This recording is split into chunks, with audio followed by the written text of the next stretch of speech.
potential. I don't see people sitting on the wall and believe that they don't have potential. Some of those guys that sit on the wall are actually entrepreneurs and have an entrepreneurial spirit, and put in the right place, they can actually be very much successful.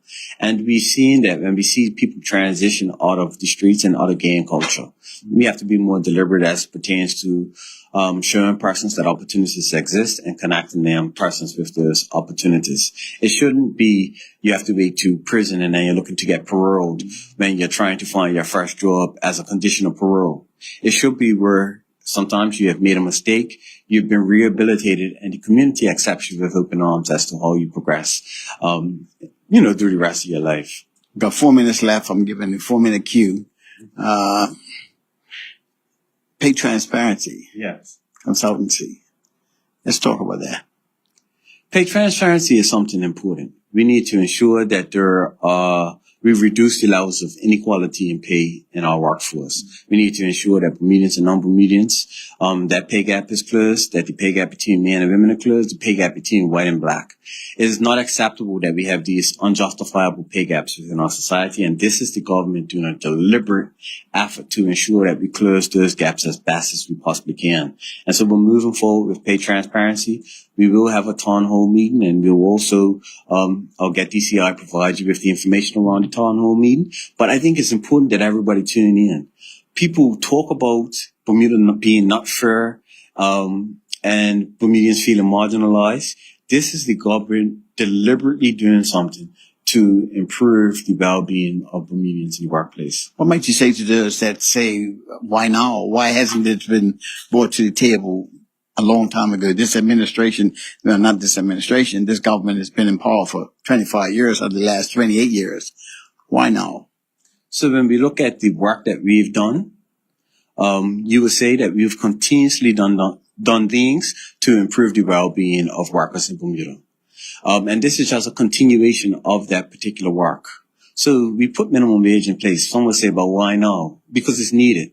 We're putting transparency in place. Why now? Because it's actually needed. We recognize that the culture that exists in our community is not going to change on its own, and we need to put deliberate steps in place.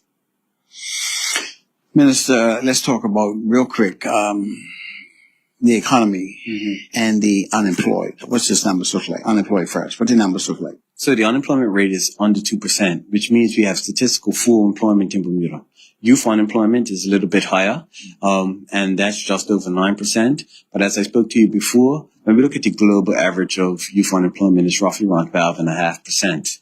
That's not to say that it means that we have more work to be done, but it's not a hugely alarming figure when you look at the fact that our youth will always be the largest portion of our unemployed population. Why is that? It wasn't like that some years ago, so how do you fix it? It has always been that our youth have been the highest portion of unemployed. And it's because they're just transitioning out of school and they don't have the education and experience that other portions of the population actually have. But we need to help get this persons employed as soon as possible. That's why we've increased scholarships. We've increased internships. We actually have graduate apprenticeship programs. Now that the Department of Workforce Development is up with Bermuda College, we can have better connections and operate in a synergistic way to connect our young people with jobs and help them with the transition into employment. So I anticipate those numbers improving. The economy continues to improve, and the amount of jobs in our economy continue to improve as well. What's the economy looking like? What's the ratings? We don't have the data for I believe it's the fourth quarter of 2025. As of yet, I'm waiting on that from the Department of Statistics. But from the preliminary data that we did receive, the economy continues to trend well. Construction activity is moving along at a very decent pace. Business investment is actually up. Also, income remains stable. Government finances are looking extremely well. And so from an economic standpoint, we are ticking a number of boxes. But it's not just good enough to say the numbers are doing well. We want the well-being being felt by the residents that exist within the economy as well. And so now when you see us moving forward, we'll be talking about inclusive economic growth. economic growth and development that the people of Bermuda actually feel and resonate with. If we had to ask you as the minister, how would you rate your success or lack of success? Might you put it? My success as a minister? Oh, I'm up there. In this department. No, Have you seen growth in this department? Have you increased, made this department that much better since you've been here? So I think Or the work that you do? what you've seen from this department on an ongoing, consistent base is execution of work.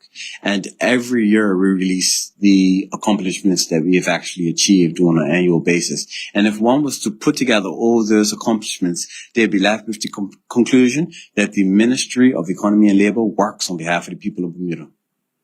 In closing, I would like to, encourage everybody to participate in the census, but then also look at the work that is being done within the ministry, be critical of it, but then ask yourself, is what they're doing benefiting me? And I think persons, through an honest assessment, will come to the conclusion that yes, this ministry is working on behalf of my interest. There you have it. We want to thank you for joining us here. State of Affairs on the road with the Minister of Labor, with the Minister of Economy and Labor, the Honorable Jason Hayward. Minister, thank you. Thank you.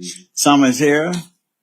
Enjoy your summer. I guess we'll see you within the next month, or we can give you 2 months just before Cup match. We'll be here next month again. Thank you, Minister. Thank you for joining us.